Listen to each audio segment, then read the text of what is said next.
Experts का दमदार panel हमारे साथ है। संदीप वागले साहब तो जुड़े हुए थे ही, राकेश बंसल जी भी, और अब जुड़ रहे हैं आशीष चतुर्वेदी और मयूरेश जोशी भी। आप सबका स्वागत है CNBC आवाज पर। पहले तो आशीष जी आपके साथ शुरुआत की जाए। वायदा कारोबार के ट्रेडर्स के लिए निफ्टी बैंक निफ्टी खरीदने का वक्त है या बेचने का?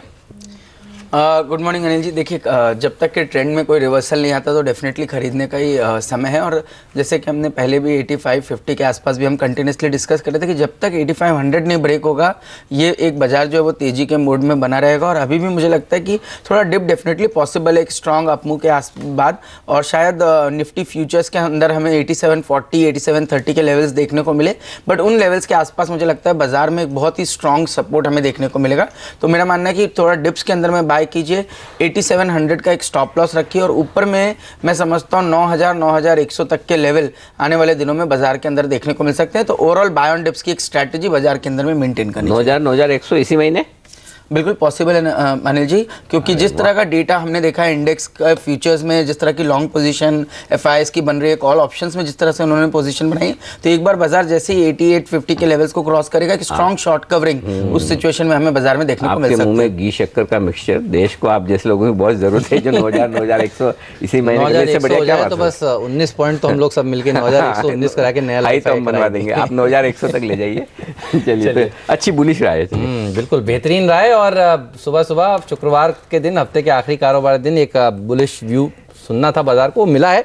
मयूरेश ये बताइए, आप बाजार जो है वो हर बार डर जाता है, खास तौर पर FOMC की कोई बैठक हो, जैक्सन होल में अगर जेनेट येलन बयान भी दे रही हो ना, तो सब लोग सोचते हैं पता नहीं क्या बोल दें, ब्याज दरें कहीं सितंबर में ना बढ़ जाएं। सितंबर में बढ़ने के चांसेस आपके हिसाब से कितने हैं, और क्या लगता है दिसंबर में बढ़ेंगी, सितंबर में नहीं? आपका व्यू बताइए सर। Good morning.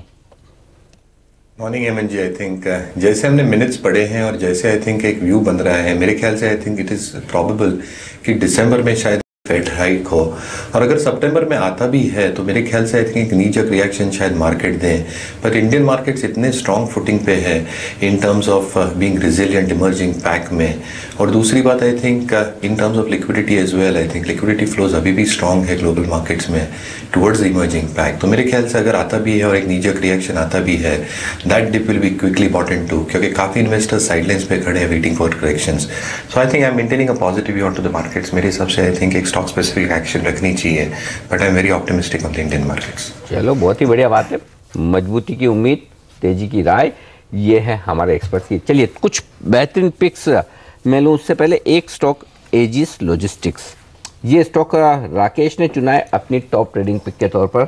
और इंटरेस्टिंग बात क्या देख रहा हूँ मैं, कल यहाँ पर एक बड़ा सौदा होता हुआ दिखा है। Motilal Oswal asset management company, इनके PMS ने 40 लाख शेयर खरीदे 130 रुपये में। तो एक तो ये खबर है, और दूसरा राकेश बंसल की टॉप ट्रेडिंग पिक के तौर पर आज। राकेश बताइए क्या टारगेट्स हैं आपके? अनिल जी, चार्ट देखें तो एकदम अनचार्टेड टेरिटरी में स्टॉक चल रहा है। प्राइस वॉल्यूम एक्शन काफी स्ट्रांग है, और मोमेंटम जो लगता है मुझे आज या कल में, मुझे लगता है 150 के लेवल्स क्लियरली मुमकिन लगते हैं। नीचे 132 पर एक स्टॉप लॉस लगाना चाहिए, और अगर कोई डिलीवरी में बाय करके होल्ड करना चाहे तो ये स्टॉक 150 के बियॉन्ड भी जाने का, काफी ऊपर जाने का पोटेंशियल रखता है। री रेटिंग कैंडिडेट लगता है टेक्निकली। और हेमंत सुबह से आपको कह रहे थे कि देखिए लॉजिस्टिक शेयरों पर रखिए नज़र। ये सब कुछ जो टेलीकॉम में घमासान मची है कल रिलायंस जियो के लॉन्च के बाद, ई कॉमर्स कंपनियों को और उसके बाद लॉजिस्टिक कंपनियों को फायदा होता हुआ दिखेगा। कल ही मोतीलाल ओसवाल PMS ने एंट्री की इस शेयर में, 40 लाख शेयर खरीदे 130 में। ये अलग बात है कि कल के खराब बाजार में भी स्टॉक 6% ऊपर जाकर बंद हुआ, लेकिन तेजी खत्म नहीं हुई है, शुरू हुई है, ऐसा मानते हैं राकेश। वक्त एक ब्रेक का, और ब्रेक के बाद लौटेंगे। हमारे बाकी तमाम एक्सपर्ट्स की भी बेहतरीन पिक्स हैं हमारे पास। अच्छा, दोनों ही तरफ है, तेजी और मंदी की भी। बताएंगे कौन से शेयर कैसे ट्रेड करें आप इस ब्रेक के बाद।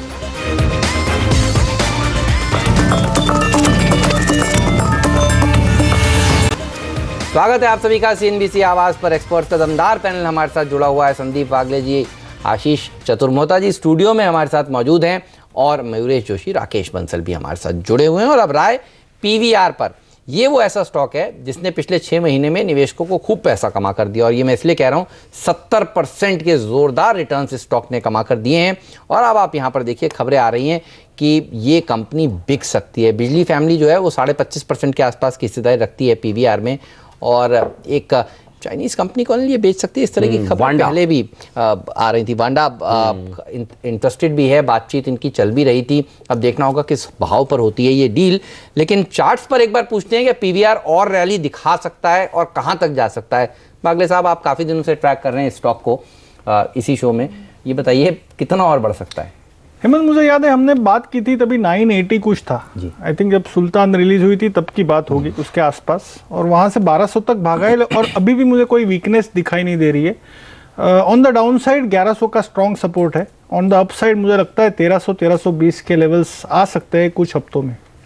1300-1320 के लेवल्स आ सकते हैं पीवीआर। ये इंटरेस्टिंग है। मयूरेश से राय ली जाए।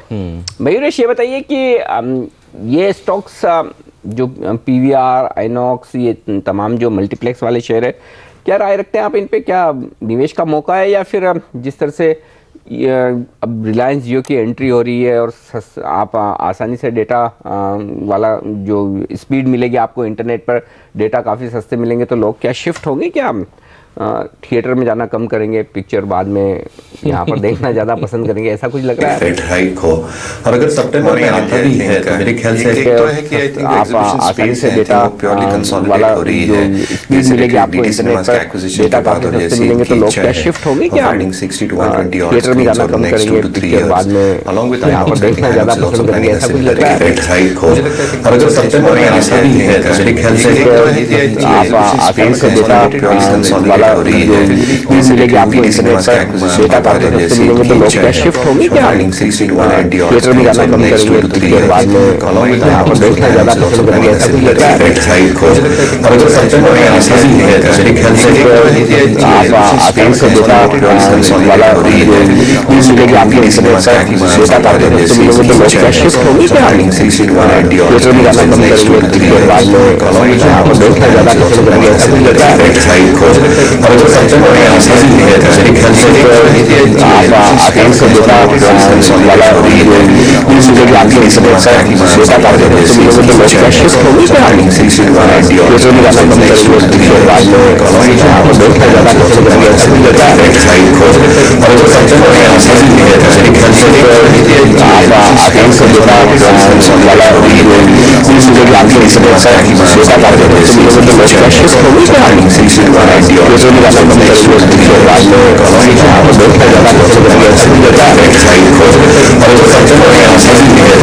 और अगर सितंबर में आता भी है तो मेरे ख्याल से आप आसानी से डेटा वाला मिलेगी आपको इंटरनेट पर डेटा काफी सस्ते मिलेंगे, तो लोग क्या शिफ्ट होंगे, क्या थिएटर में जाना कम करेंगे, पिक्चर बाद में यहाँ पर देखना ज़्यादा पसंद करेंगे, ऐसा कुछ लग रहा है? रेट हाइक हो, और अगर सितंबर में आता भी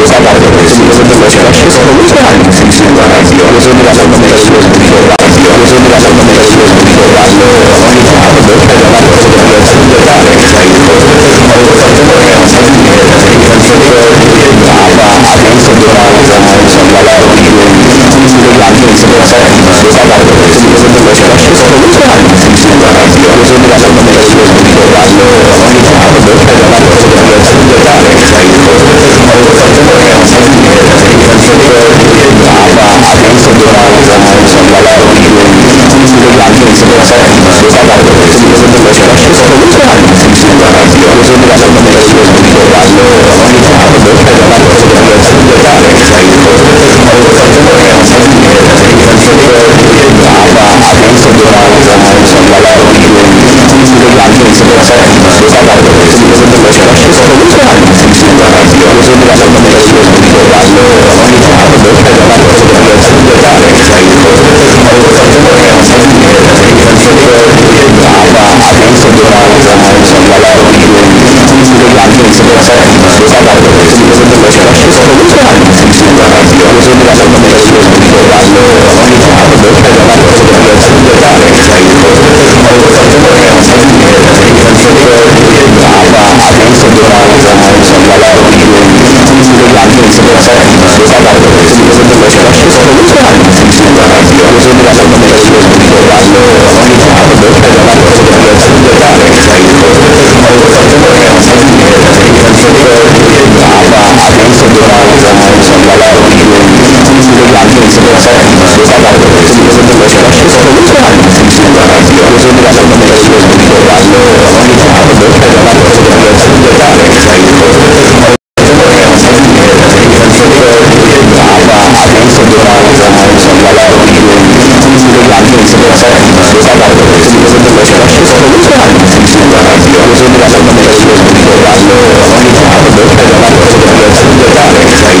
वाकई में चार्ज पर ही दोनों एक stock दिल्ली में कमजोर एक है। बॉम्बे में है, तो थोड़ा मीटिंग मुश्किल भी है। ठीक बात है। चलिए, तो ये दो स्टॉक कॉमन है शॉर्ट साइड पर। वागले साहब ने भी कहा अशोक लेलैंड और भेल बेची, और राकेश जी ने भी कहा अशोक लेलैंड और भेल बेची। लेकिन शुरुआत भारतीय बाजारों की प्री ओपनिंग सेशन में ठीक होती दिख रही है, बुरे नहीं है।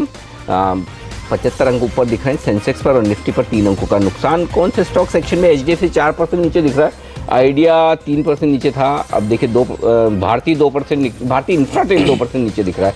रुपए की शुरुआत हो चुकी है, आहा वेरी गुड, मजबूत 10 पैसा मजबूती के साथ शुरुआत हुई है रुपए की 66.85, ये है लेवल आपके लिए। तो अच्छी मजबूती के साथ करेंसी मार्केट, और कल भी देखिए 67 के नीचे फिसला जरूर था, लेकिन बाद में रिकवर कर गया। तो करेंसी मार्केट स्टेबल हो रहा है, ये एक अच्छा संकेत है। तो आज ऑयल मार्केटिंग कंपनियों के शेयरों पर भी नजर रखिए। आशीष से थोड़ी देर में पूछेंगे कौन सा खरीदारी का मौका दे रहा है, क्योंकि देखिए क्रूड मजबूत है, क्रूड कमजोर है, करेंसी मजबूत है, और दाम इन्होंने अच्छे खासे बढ़ा दिए। एक्चुअली 3 बार जितने घटाए थे उससे एक ही बार में पेट्रोल डीजल बढ़ा दिया इन्होंने, तो मतलब ये थोड़ा सा मामला, तो ये भी एक सेक्टर होगा नज़र में। लेकिन उससे पहले आशीष, कौन से स्टॉक्स आपके हैं आज ट्रेडिंग के लिए, आज से फिक्स?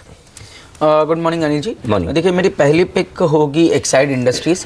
इस स्टॉक पे हमने लास्ट वीक कॉल दिया था अराउंड 176, और हमारा लास्ट टाइम जो टारगेट था वो हिट हो चुका है, और उसके बाद मुझे लगता है वापस से एक डिप इसके अंदर में आई है।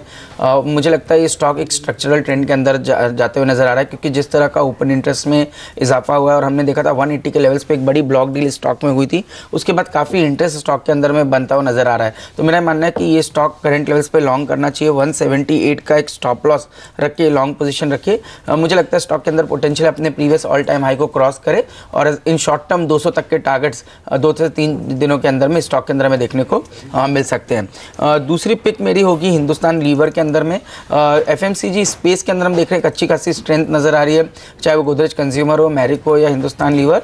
पर्टिकुलरली हिंदुस्तान लीवर के अंदर में हमने देखा कि एक ओपन इंटरेस्ट में भी अच्छा इजाफा है, और रोलोवर्स की भी नज़रिए से हम देखें तो एफएमसीजी स्पेस में एक अच्छी खासी पोजीशंस जो है वो रोल हुई है इस सीरीज में। तो मेरा मानना है कि एचयूएल एक अच्छा परफॉर्मेंस यहाँ से दिखा सकता है। 916 का एक स्टॉप लॉस रखिए, और ऊपर में 970 के टारगेट्स हिंदुस्तान लीवर के अंदर हमें देखने को मिल सकते हैं।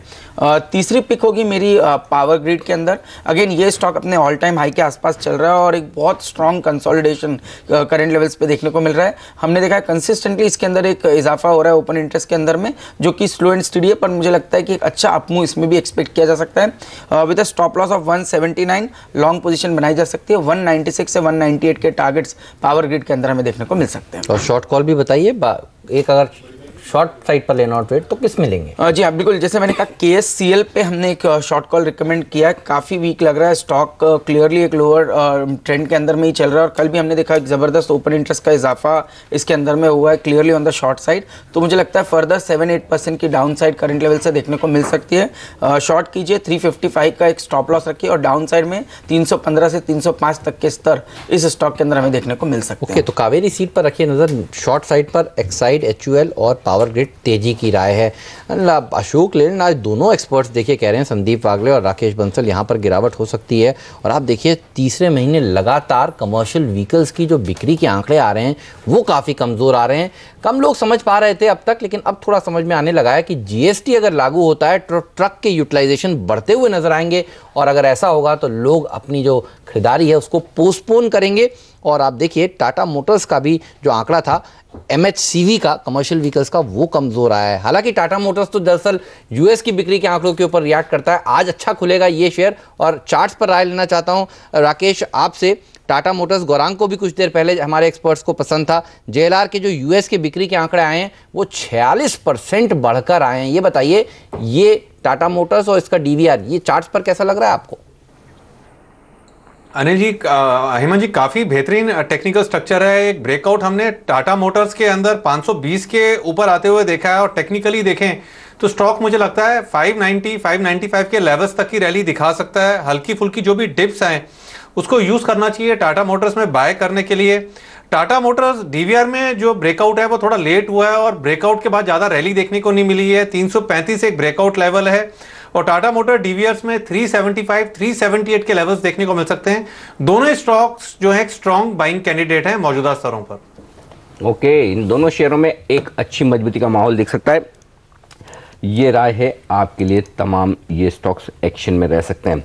शुगर बिल्कुल, शुगर में वही मैं लेना चाहता था राय एक मयूरेश से। मयूरेश ये बताइए कि क्या शुगर शेयरों से निकल जाने का वक्त है? क्योंकि एक चीज़ साफ दिख रही है कि सरकार ने कमर कस ली, दाम बढ़ने नहीं देंगे, और खासतौर से फेस्टिव सीजन में जब त्यौहार के वक्त दाम बहुत बढ़ाती है शुगर कंपनियां, कंट्रोल करिए, एक्सपोर्ट बंद कर दिया। अब आप देखिए, मतलब ड्यूटी बढ़ा दी एक तरह से वो, और दूसरा ये देखिए अब स्टॉक लिमिट कर दी 37% इस महीने के लिए, 24% अगले महीने के लिए, तो असर तो पड़ेगा। क्या करना चाहिए कि अगर शुगर शेयर पोर्टफोलियो में है, लोगों के पास होल्ड करें तो बेच के निकल जाए? तो लार्ज एक्सटेंट अनिल जी, जैसे मैं लास्ट टाइम भी डिस्कस कर रहा था, आई थिंक जितने इनकी इन्वेंट्री गेन्स है ये क्वार्टर के नंबर्स में आ चुके हैं, क्योंकि जितनी इनकी कॉस्ट ऑफ होल्डिंग थी और जो रियलाइजेशन इनको मिल रहे थे, ये शायद आई थिंक काफ़ी हद तक बैलेंस शीट पे आ गए हैं। दूसरी बात ये समझनी चाहिए कि आई थिंक जो प्राइस इंक्रीजेज या राइजेस हमने देखे हैं, कहीं ना कहीं I think the government wants that to happen and for rightful reason, जैसे आप मेंशन कर रहे थे।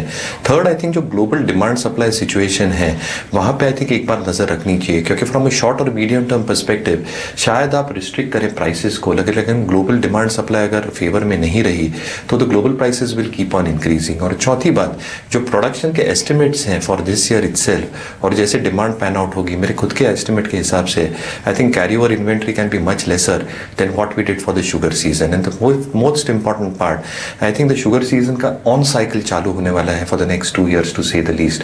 तो मेरे ख्याल से I think any sharp correction on to the stocks can be taken as a buying opportunity, लेकिन शार्प करेक्शंस के लिए रुके, क्योंकि ये स्टॉक्स चल चुके हैं और काफी कुछ बेनिफिट शायद आ चुके हैं ये प्राइसेस में। तो शायद I think qualitative stocks industry में जिसके आई थिंक लेवरेज पोजीशन कम हो, वो स्टॉक्स देखे जा सकते हैं, specifically those operating out of north India. But wait for corrections, I think कहीं ना कहीं money has to be taken off the table at least at the current level. चलिए, तो रुपए पर भी नजर रखिए। 2 हफ्ते के उच्चतम स्तर पर रुपया पहुंचता हुआ अच्छी खबर आ रही है। और अनिल, आप देखिए सेंसेक्स निफ्टी जहां संकेत मिल रहे थे एसजीएक्स निफ्टी से कमजोरी के, कमजोर खुल नहीं रहा है, रोज ऐसा ही हो रहा है। हाँ, बिल्कुल 4 दिन से, ये पूरा हफ्ता ऐसा ही हुआ है। अच्छा, आज तो बहुत मजबूत खुल रहा है कंपैरेटिवली, क्योंकि 20 पॉइंट नीचे के सामने 20 पॉइंट ऊपर खुलना बहुत बढ़िया काम है। जी हाँ, 75 अंक ऊपर सेंसेक्स खुल रहा है, 7800 के करीब निफ्टी खुल रहा है अनिल। और एक सेक्टर देखिए जो पिछले पूरे 4-5 दिन से तेजी दिखा रहा है, वो है इंफ्रास्ट्रक्चर सेक्टर। एचसीसी में 2 दिन लगातार 20% के अपर सर्किट लगे, आज 5% ऊपर खुलने की तैयारी करता हुआ। 10 का हो गया होगा आज? हाँ, आज सर्किट 10 का हो गया, तो 5% ऊपर फिर भी खुल रहा है। और सीएनसी कंस्ट्रक्शंस कल 20% का अपर सर्किट लगा, परसों 15% बढ़ा था सीएनसी। हाँ, तो 2 दिनों में 35%। जी, और पटेल कल 20% के आसपास चला था इंट्राडे में, आज सर्किट पे ही खुलने वाला है वैसे ही आज। तो ये वो स्टॉक्स हैं जो अच्छा प्रदर्शन दिखा रहे हैं। लेकिन कुछ और स्टॉक जो अच्छा प्रदर्शन दिखाएंगे वो मैं आपको बता दूं। पटेल उसी में है वैसे। स्टॉक 2020 की, अच्छा आपने लीक कर दिया है, लेकिन बाकी 19 देख लीजिए फटाफट एक अपडेट।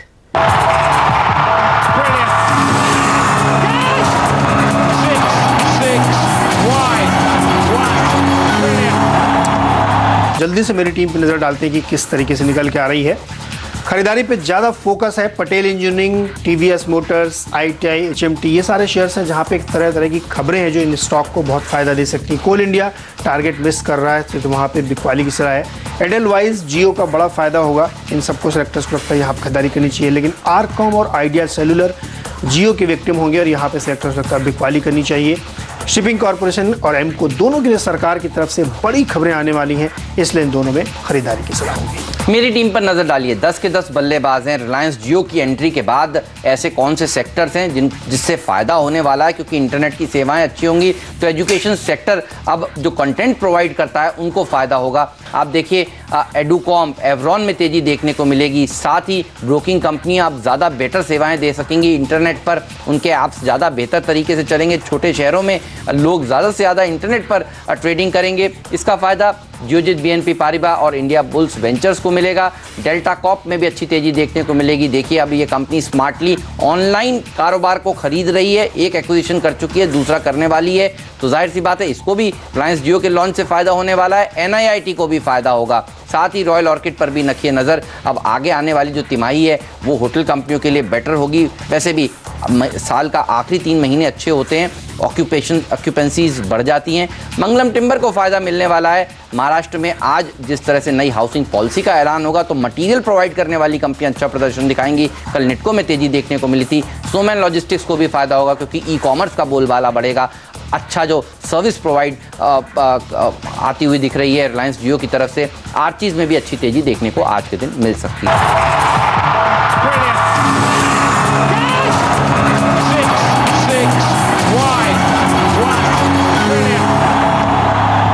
चलिए, तो ये तमाम ऐसे 20 आइडियाज़ हैं जो इंट्राडे में आपको अच्छा मुनाफा कमा कर दे सकते हैं। लेकिन इंट्राडे और लॉन्ग टर्म में कौन से वो ऐसे स्टॉक्स हैं जो आपको हर रोज़ अच्छा पैसा बनाकर दे रहे हैं? जी हाँ, चलिए जानते हैं आज का जैकपॉट स्टॉक। आशीष वर्मा हमारे साथ जुड़ चुके हैं।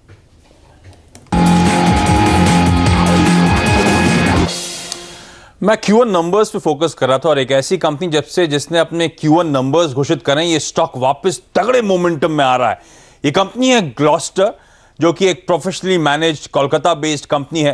ग्लॉस्टर जूट मिल्स के नाम से पहले जानी जाती थी और तरह तरह के जूट प्रोडक्ट्स मैन्युफैक्चर करने का इस कंपनी का काम है। फास्ट ग्रोइंग इंडस्ट्री है, कंपनी है स्पेस में, 2 स्टार एक्सपोर्ट हाउस है और इस छोटी सी स्पेस में एक कुछ चुनिंदा ऐसी कंपनी जो ISO सर्टिफाइड है उनमें से एक है ये। इस कंपनी के बंगाल के हावड़ा में 2 यूनिट्स हैं, 2 मैन्युफैक्चरिंग यूनिट्स हैं और खुद का एक कैप्टिव पावर प्लांट है जो ट्रेडिशनल जूट प्रोडक्ट्स जिसमें यार्न, ट्वाइन वगैरह मैन्युफैक्चर करने का काम करती है कंपनी, जिसमें जो एग्रीकल्चरल प्रोड्यूस होता है, इंडस्ट्रियल प्रोड्यूस होता है, उसके पैकेजिंग के सामान, बोरे वगैरह ये कंपनी बनाती है। लेकिन ओवर द इयर्स इस कंपनी ने अपनी यूनिट को एक्सटेंसिवली मॉडर्नाइज कर दिया है और अब वैल्यू एडेड प्रोडक्ट्स पे कंपनी फोकस करती है, जैसे कि फ्लोर कवरिंग के प्रोडक्ट्स जैसे कि दरी, कारपेट, मैट, रग्स वगैरह, इंटीरियर डेकोरेशन जो जूट के प्रोडक्ट्स आते हैं, इंडस्ट्रियल फैब्रिक्स जो आते हैं, जूट और कॉटन के जो शॉपिंग बैग्स आप देखते हैं, कैनवस और तारपुलिन जो आते हैं, जो जितने केमिकल ट्रीटेड ये जो फैब्रिक्स होते हैं जिसमें dyed, bleach, fire retardant, rot retardant, waterproof, ये सब वो बनाती है। इसके साथ साथ जियो टेक्सटाइल्स, आसान शब्दों में जो सॉइल सेवर्स या हॉर्टिकल्चरल शीट्स आप हरे हरे रंग की देखते हैं हर जगह, वो सब ये कंपनी मैन्युफैक्चर करने का काम करती है। और ये जो वैल्यू एडेड बिजनेस है, अब इस कंपनी के कुल रेवेन्यूज का 1/3 से ज्यादा 38% के आसपास उस वैल्यू एडेड बिजनेस से आता है और इस कंपनी के कुल रेवेन्यूज का 27% अब एक्सपोर्ट मार्केट से आना शुरू हो चुका है। FY16 बेहद स्ट्रॉन्ग फाइनेंशियल ईयर था इस कंपनी के लिए। आय में 30% का उछाल, मुनाफा 75% बढ़ा था। बावजूद ध्यान रखें मार्जिन्स फ्लैट थे बीते साल, क्योंकि Q4 में इस कंपनी के फायर के चलते, आंख के चलते 4 करोड़ रुपए का लॉस हुआ था, तो मार्जिन्स दबाव में चले गए थे। लेकिन मार्जिन ट्रैजेक्टरी यहां से बहुत इंप्रूव होगी क्योंकि वैल्यू एडेड प्रोडक्ट जो कंपनी लगातार बेच रही है उससे मार्जिन्स को फायदा मिलना है। और ये कंपनी ध्यान रखें जूट फाइबर पे फोकस करती है और मॉनसून अच्छा होने के बाद, कई सालों के प्रेशर के बाद अब एक्सपेक्टेड है कि जूट फाइबर के दाम गिरते हुए नजर आएंगे, तो अब मार्जिन ट्रैजेक्टरी इंप्रूव होगी। इस कंपनी के Q1 के परफॉर्मेंस आपकी स्क्रीन पर है, बेहद स्ट्रॉन्ग परफॉर्मेंस। आय में 47% का उछाल, मुनाफा 115% उछला। FY16 की EPS पे स्टॉक सिर्फ 6-6.5 के पी मल्टीपल अवेलेबल है। अपने पीएस से कंपैरिजन देखिए इस कंपनी के किस तरह का सस्ता वैल्यूएशन है इस स्पेस में जो तमाम कंपनीज ऑपरेट करती हैं। और जो बेहतरीन Q1 है उसके बाद FY17 ज्यादा कंफर्ट देगा वैल्यूएशन के लिहाज से, तो एक एडेड एडवांटेज है। इस कंपनी के Q1 का परफॉर्मेंस इतना स्ट्रांग था कि पूरे FY16 का जो मुनाफा और EPS था उसका Q1 में ही 45% इस कंपनी ने ऑलरेडी Q1 में कर डाला है। बैलेंस शीट पे डेट अब नॉमिनल 2.8 करोड़ रुपए के आसपास रह गया है। 19 करोड़ का कैश है कंपनी के पास। प्रमोटर्स का 66.5 और LIC का 22% स्टेक है इस कंपनी में। तो एक ऐसी कंपनी जिसका बेहद इंटरेस्टिंग और स्ट्रॉन्ग बिजनेस है, वैल्यू एडेड बिजनेस की तरफ मूव कर रही है, बेहद स्ट्रॉन्ग फाइनेंशियल ग्रोथ ये कंपनी डिलीवर कर रही है, वैल्यूएशंस बेहद अट्रैक्टिव है और अच्छा मॉनसून ग्लॉस्टर के लिए FY17 शायद बहुत स्ट्रॉन्ग ईयर होगा। Q1 के नंबर्स उस बात को इंडिकेट कर रहे हैं। रेडा पे रख सकते हैं इस इंटरेस्टिंग कंपनी। चलिए, तो इस पर रखिए नजर और साथ ही नजर रखिए भारतीय बाजारों पर। आज PVR देखिए 3% मजबूती के साथ खुलने के संकेत दे रहा है। पटेल इंजीनियरिंग तो 20% के अपर सर्किट पर खुलेगा, जिस तरह से इन्होंने कल ये जानकारी दी कि इनका जो कर्ज है वो आधा होने वाला है। टाटा मोटर में अच्छी तेजी देखने को मिलेगी क्योंकि जो JLR के नंबर्स आए वो जबरदस्त आए, बिल्कुल काफी अच्छे नतीजे उन्होंने पेश किए। दमदार प्रदर्शन टाटा मोटर्स की तरफ से, हीरो मोटो की तरफ से, TVS की तरफ से। चलिए शुरुआत करते हैं भारतीय बाजारों की इस वक्त। और जैसा अहमद कह भी रहते टाटा मोटर्स मेरे ख्याल से निफ्टी पर टॉप गेनर है आज। जी हाँ, और उसके ठीक पीछे हीरो मोटोकॉर्प और बाद में अल्ट्राटेक, जी जैसे स्टॉक्स मजबूती के साथ खुलने की तैयारी करते हुए दिख रहे हैं। कमजोर क्या है? आइडिया 2% नीचे, आज फिर से दबाव में। बजाज ऑटो में 1% का नुकसान और अंबुजा सीमेंट 1% नीचे, भेल में 1% का नुकसान। अब जब वागले साहब और राकेश बंसल दोनों बोले तो 1% तो नीचे खुल ही सकता है। 75 अंकों पर है सेंसेक्स और निफ्टी पर मजबूती 20 अंकों की मजबूत शुरुआत 8,800 के करीब। पहली टिक आपकी स्क्रीन पर 85 अंकों पर शुरुआत हुई है सेंसेक्स की और निफ्टी 20 अंक मजबूत खुलता हुआ दिखा है 8,790 के लेवल पर। मिड कैप और बैंक निफ्टी दोनों ही मजबूत खुलते हुए दिखे। कहां से आ रही है मजबूती? टाटा मोटर्स टॉप गेनर 1.5% ऊपर, हीरो मोटोकॉर्प 1.25% ऊपर, भारतीय इंफ्राटेल में 1.5% का इजाफा, अल्ट्राटेक, हिंडाल्को जैसे आदित्य बिरला ग्रुप के शेयर थोड़े थोड़े ऊपर हैं इस वक्त।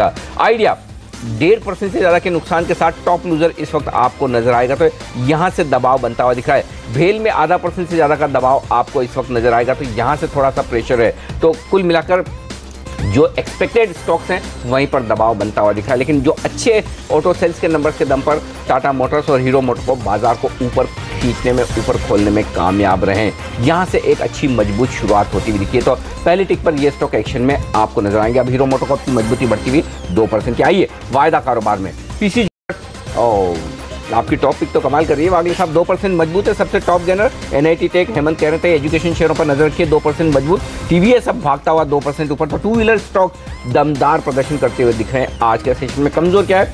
रिलायंस इन कम्युनिकेशन 3.5% का बड़ा कट यहाँ पर भी आया आज फिर से। जेएसपीएल 2% नीचे। यहाँ पर कुछ खबरें भी आ रही कि इनके लेंडर्स वो पुराना जो कर्ज है उसको रिवोक कर सकते हैं। इस खबर के बाद 2% नीचे खुला है। HDIL बिकवाली की राय राकेश बंसल ने दी थी, सटीक है, 1.25% स्टॉक नीचे खुला है। कोल इंडिया के लिए प्रोडक्शन के आंकड़े नेगेटिव, स्टॉक पर नुकसान, लेकिन बाजार स्ट्रॉन्ग है, मजबूत है। 1/4% के आसपास की खरीदारी सब जगह दिखेगी। सेंसेक्स, निफ्टी, मिड कैप और बैंक निफ्टी में इस बीच ये तमाम जो सेक्टर्स हैं, जो तमाम स्टॉक्स हैं, मजबूत है।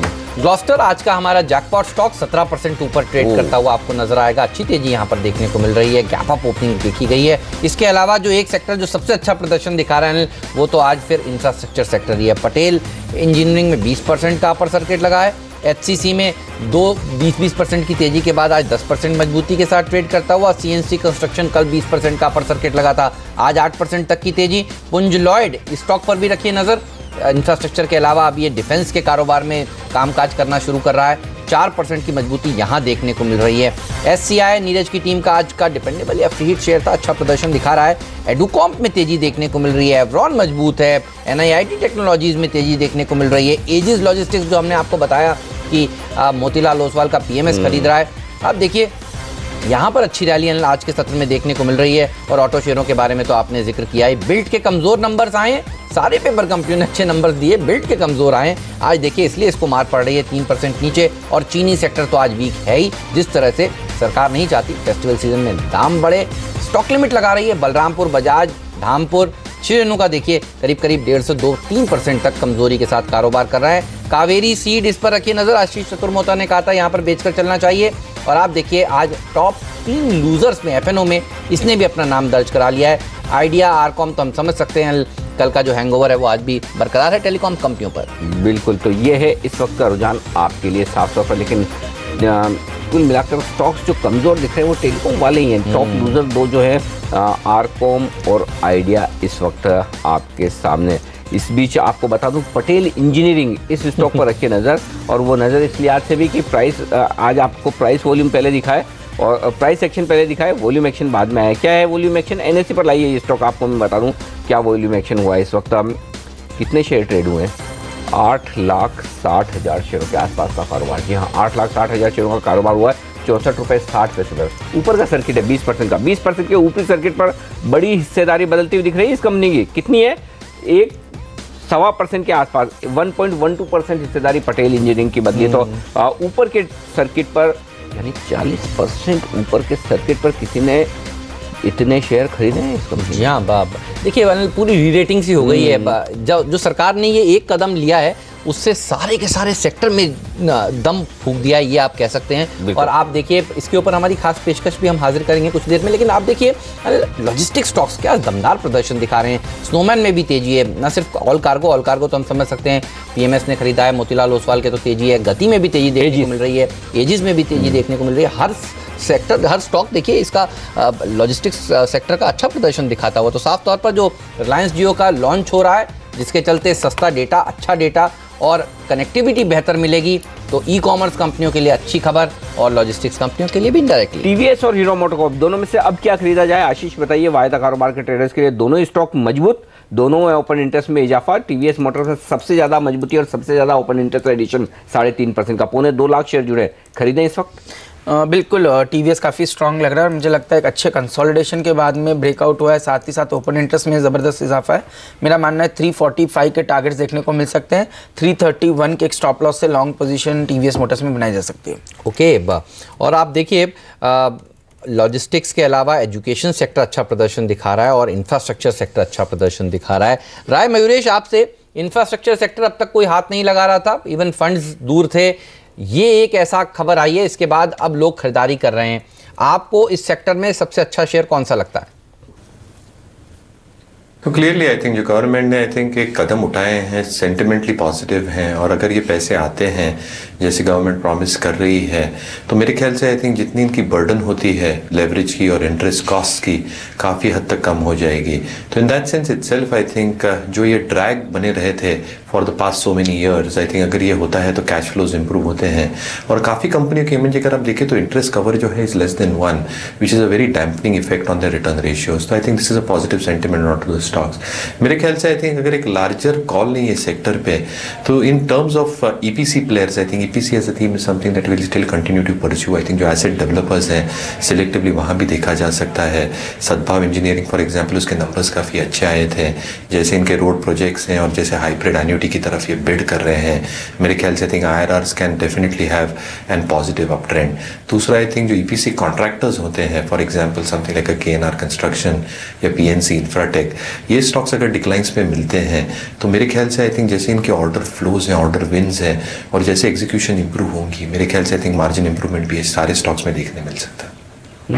तो इन तमाम कंपनियों में आज भी एक्शन बरकरार है और जबरदस्त बरकरार है। वेल्स पर इंडिया एक और हेमंत में स्टॉक देख रहा था, आज फिर से ऊपर का सर्किट लगता हुआ, और कल यहाँ पर कुछ बड़ा एक्शन होता हुआ दिखा है। फंड का एक फंड ने खरीदा है 64 लाख शेयर 51 रुपये के ऊपरी सर्किट पर। आज सीधा ये स्टॉक सर्किट खुला है, फिर से लगता है लोगों को समझ में आ रहा है कि कुछ वैल्यू। एक और स्टॉक शेली इंजीनियरिंग, यहाँ पर कल DSP ब्लैक रॉक फंड ने खरीदारी की है और ये स्टॉक भी 5% ऊपर का सर्किट है। क्या ये सर्किट है 5% ऊपर का सर्किट, और शेली इंजीनियरिंग में 80,000 शेयर खरीदे 515 रुपये के दाम पर DSP ब्लैक रॉक ने, और 545 का दाम ये स्टॉक दिखा रहा है। वोल्टेम्प ट्रांसफॉर्मर, ये स्टॉक देखिए जरा, यहाँ पर किस तरह का एक्शन है। वोल्टेम्प में 2% की मजबूती है, और वोल्टेम्प में रिलायंस म्यूचुअल फंड ने कल 775 में खरीदे, ऑलरेडी स्टॉक भाग चुका है ये तो एक्चुअली। ट्रांसफॉर्मर शेयर अच्छा प्रदर्शन दिखा रहे हैं, इनके नतीजे भी अच्छे आ रहे हैं ट्रांसफॉर्मर कंपनियों के। ओके, तो ट्रांसफॉर्मर में अच्छे एक्शन है, तो ठीक। पूछा जाए कोई पसंद हो स्टॉक तो मयूरेश बताइए, ये सेक्टर कैसा लग रहा है? मुझे याद है पिछली तिमाही में भी हमने कई ट्रांसफॉर्मर कंपनियों के नतीजे अच्छे आते हुए देखे, एमको जैसे शेयर भी अच्छा प्रदर्शन दिखाने लगे हैं। ये बताइए ट्रांसफॉर्मर पैक में आपको सबसे अच्छा क्या लगता है? लार्जली आई थिंक जैसे नंबर्स आए थे आई थिंक नंबर्स काफ़ी एनकरेजिंग थे, और जैसे आई थिंक प्रोसेसेस और रिफॉर्म्स चल रहे हैं, I think order win should be quite significant for these companies. दूसरी बात ये देखनी चाहिए कि आई थिंक जो बैलेंस शीट है, I think balance sheets are probably strengthening going forward, क्योंकि जैसे मार्जिन एक्सपेंशन होगा, order wins coming at better margins, I think they will be able to leverage their asset turns in a quite significant manner. इसलिए I think positive रहूँगा ये पूरे ही क्षेत्र पे। Transformers, rectifier, वोल्टैम, I think ये दोनों stocks मेरे हिसाब से आई थिंक अच्छा प्रदर्शन दिखा सकते हैं। जय कुमार इंफ्रा देखिए अब वापस नीचे सर्किट की तैयारी कर रहा है, 4% कल भी गया था ना 5%। हाँ, परसों भी आप देखिए 5% के अपर सर्किट से जब हमने ये खबर दी थी कि आएगा, तो 8% निकल गया ऊपर के लेवल से। ये शेयर आप देखिए इसकी ऊपर की चाल कम से कम रुकती हुई दिख रही है। इस आयकर विभाग की जो रेड हुई थी, एक्सक्लूसिव खबर, उसका असर दिखा है, और अब ये सर्किट आज भी देखिए लगने की तैयारी। 5% का ही मेरे ख्याल से। जी हाँ, 5 का ही है। सबसे बड़ी बात हेमंत मालूम है क्या है? वॉल्यूम देखिए 9,000 शेयर का, अब किसी को लेना नहीं है। नहीं, बड़े फंड्स हैं, जिस दिन हमने खबर ब्रेक करी थी मुझे याद है एक बड़े HDFC म्यूचुअल फंड ने बेचा है, HDFC इंश्योरेंस ने बेचा। HDFC इंश्योरेंस वाले जो लॉन्ग टर्म के लिए खरीदते हैं वो बेच रहे हैं। इंश्योरेंस वाले तो और ज़्यादा लंबे समय के लिए खरीदते हैं, सही बात है। तो बेच कर लोग निकल रहे हैं। ये एक्शन आपको साफ तौर पर इस वक्त दिखेगा।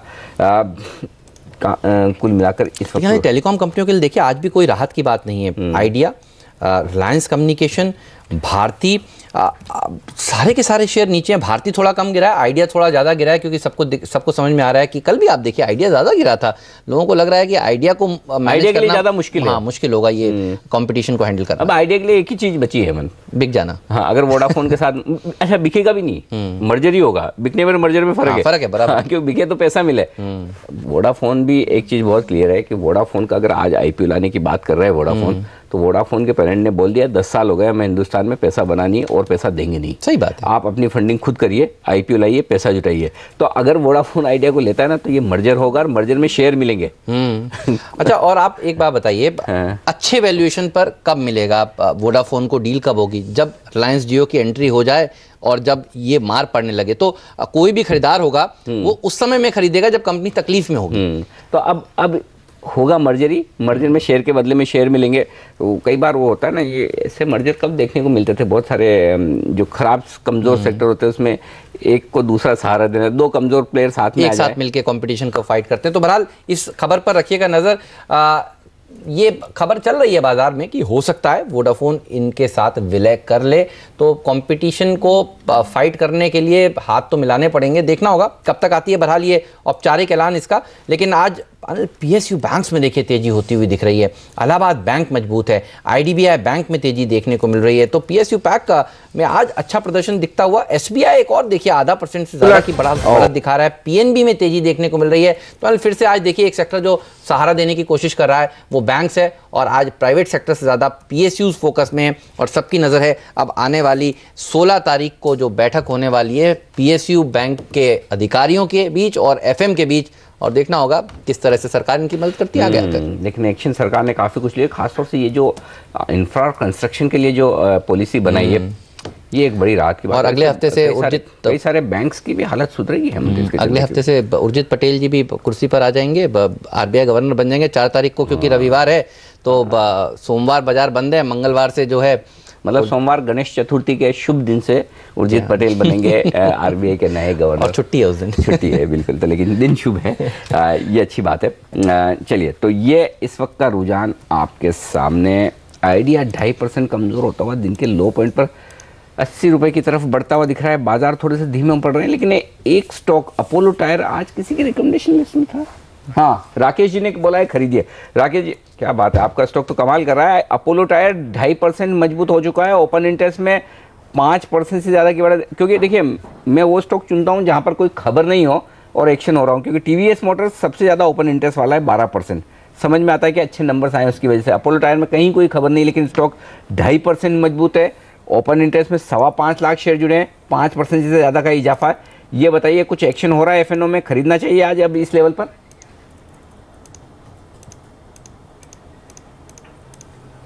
राकेश आपके लिए सवाल, आप ही की पिक है। बिल्कुल बिल्कुल अनिल जी, खरीदना चाहिए अपोलो टायर में। मुझे लगता है ऊपर में 197 200 के लेवल्स देखने को मिल सकते हैं। अनिल जी, एक और स्टॉक जिसमें अभी अभी एक ब्रेकआउट देखने को मिल रहा है वो है भारत फोर्ज। 873 मौजूदा स्तर है और मुझे लगता है 904 के आंकड़े देखने को मिल सकते हैं, और लगता है कि आंकड़े शायद आज ही देखने को मिले। अगर कोई इंट्राडे ट्रेडर है तो 859 पे स्टॉप लॉस लगाएं, और अगर कोई शॉर्ट टर्म ट्रेडर है तो 840 का एक स्टॉप लॉस लगाएं। बट भारत फोर्ज को भी जरूर खरीदना चाहिए आज।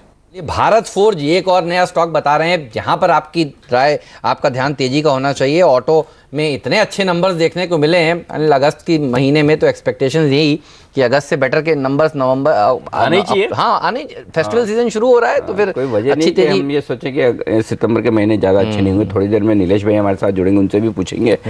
लेकिन फिलहाल ये टू व्हीलर स्टॉक्स दमदार प्रदर्शन दिखा रहे हैं। बिल्कुल। और देखिए लॉजिस्टिक स्टॉक्स, गति, स्नोमैन, ये सब अच्छा प्रदर्शन। ऑल कार्गो सारे के सारे पैक देखिए मजबूती के साथ ट्रेड कर रहा है इस समय। लेकिन मयूरेश, राय आपसे लेना चाहता हूं, आज जो महाराष्ट्र में नई हाउसिंग पॉलिसी आने वाली है, एक्सपेक्टेशंस यही है कि 1.5 लाख नए घर बनाने के लिए सरकार कोशिश करेगी, और करेगी भी क्यों नहीं, क्योंकि देखिए बीएमसी के जो इलेक्शंस है ना वो जनवरी से अब शुरू होने वाले हैं। शाम को 6 बजे आज इसका ऐलान होगा। तो ये बताइए, रियल एस्टेट शेयर आप खरीदना चाहेंगे, या आपको लगता है कि रियल एस्टेट कंपनियों को, जो कंपनियां कंस्ट्रक्शन मटेरियल प्रोवाइड करती हैं, दूसरा मटेरियल प्लाई बोर्ड, सिनेट्री, स्टाइल, आप इस थीम को किस तरह से प्ले करेंगे आज? नहीं, लार्जली आई थिंक जैसे पॉलिसी आने की उम्मीद है, एक तो dilapidated buildings I think redevelop होंगी, एफएसआई की आई थिंक ऊपर बातें चल रही है, काफ़ी redevelopment, island city of Bombay वहाँ पे भी कुछ डेवलपमेंट्स की बातें चल रही है। तो लार्जली आई थिंक मेरे ख्याल से आई थिंक जो इंटरेक्ट सप्लायर्स होते हैं रियल इस्टेट इंडस्ट्री को, जैसे आप राइटफुली कह रहे हैं, टाइल मेकर्स हों, प्लाईवुड सप्लायर्स हों, सैनिटरी वेयर सप्लायर्स हों, I think all these stocks can probably see some traction, क्योंकि अगर पॉलिसी का ऐलान होता है तो over the next few months and quarters I think tenders roll out चालू हो जाएंगे and all these stocks can probably benefit. So I think जो इनिशियल फेज होता है of construction, I think all these stocks should probably benefit and even cement for that matter. अगर हम cement की बात करें, that is a major ingredient in construction of real estate, और cement sector के लिए I think 65 to 70% comes in from real estate. तो मेरे ख्याल से I think even the cement stocks can show a very positive response. तो ये राय है आपके लिए सीमेंट शेयरों पर। एक और स्टॉक हेमंत, ओसवाल केमिकल आज फिर से अच्छा मजबूत होता दिख रहा है। आज फिर से हाँ 5%। कल फिर से जो ब्लॉक डील हुई थी एनडीटीवी की, और हम पहले भी बता रहे थे, कल भी इनकी सब्सिडी कंपनी नहीं बेचे हैं। कितने 66 लाख शेयर ओसवाल केमिकल, 57 लाख शेयरों का कारोबार हुआ था 86 रुपए पर। एक्चुअली इंटरेस्टिंग बात है कि इस ब्लॉक डील में इनको करीबन 80 करोड़ रुपए मिले हैं। तो ये स्टॉक बड़ा एक्शन में। और ओसवाल केमिकल्स देखिए एनडीटीवी में हिस्सेदारी लगातार बेच रहा है। इस हफ्ते 2 बड़ी ब्लॉक डील्स हो चुकी हैं और दोनों में ओसवाल केमिकल्स सेलर है। इंटरेस्टिंग बात क्या है, इस स्टॉक में 700-750 करोड़ का मार्केट कैप है, 1200 करोड़ से ज़्यादा का कैश है, यानी कि भाव है 65 रुपये 30 रुपये का, और उससे कहीं ज़्यादा आपके पास कैश है। और दूसरा, इन्होंने हाल ही में जो ज़मीन बेची थी उसी से कैश आया था चेंबूर में। तो भयंकर वैल्यूएशन है। और रियल एस्टेट प्रोजेक्ट जो इनका चेंबूर में शुरू हो रहा है 500-700 करोड़ का वो प्रोजेक्ट है। तो ये इंटरेस्टिंग है, लेकिन इसमें दिक्कत एक ही है, दिक्कत ये कि ये इतना भारी भरकम कैश जो लेके बैठे शेयर होल्डर्स को कब देंगे ये पता नहीं। बट दिक्कत वही, क्योंकि कैश तो है। कई बार यही होता है कि स्टॉक में अगर वैल्यू है तो लोग क्यों नहीं खरीदते हैं, क्योंकि आपको पता नहीं कब मिलेगा।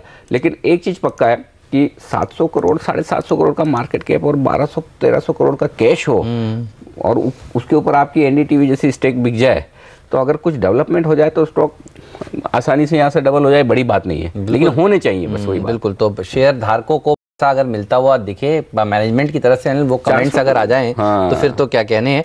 लेकिन आज देखिए एनडीटीवी थोड़ा सा आज अच्छा प्रदर्शन नहीं दिखा रहा है। एक अच्छी रैली एनडीटीवी में देखी भी जा चुकी है पहले, लेकिन फिलहाल सारी स्टेक बिक गई है, कुछ बची है अभी? मेरे ख्याल से मोटा मोटी हो गई है जिस तरह से, क्योंकि इतनी थी। अब कोई और सब्सिडरी कंपनी में हो तो हमें दिखती नहीं है, क्योंकि हम तो मेन कंपनी की फटाफट देख लेते हैं। बिल्कुल। तो उसी हिसाब से अंदाजा लगाया था कि शायद इन्होंने बेचा होगा। चलिए, तो पिछली बार जब आपने कहा था तो 10% ऊपर हो गया था ओसवाल केमिकल का स्टॉक। आज भी देखिए 7-7.5% मजबूती के साथ ओसवाल केमिकल्स ट्रेड कर रहा है। तो इस खबर पर रखिए नजर, और देखना होगा कि आगे अगर हिस्सेदारी और है उनके पास तो वो कब बिकती है। फिलहाल लगातार हिस्सेदारी एनडीटीवी में ओसवाल केमिकल्स के पास जो हिस्सेदारी है वो बिकती हुई नजर आ रही है। ये एक और एक्सक्लूसिव जानकारी जो अभी आपको हम दे रहे हैं। लेकिन वक्त है हमारे विशेषज्ञों से विदा लेने का। संदीप वागले साहब, आशीष चतुर्वेदी जी, मिलता हुआ सुरेश जोशी जी और राकेश बंसल साहब, आप सबका धन्यवाद समय निकालने के लिए और आज हमारे दर्शकों को बेहतरीन आइडियाज देने के लिए। बाजार देखिए मजबूत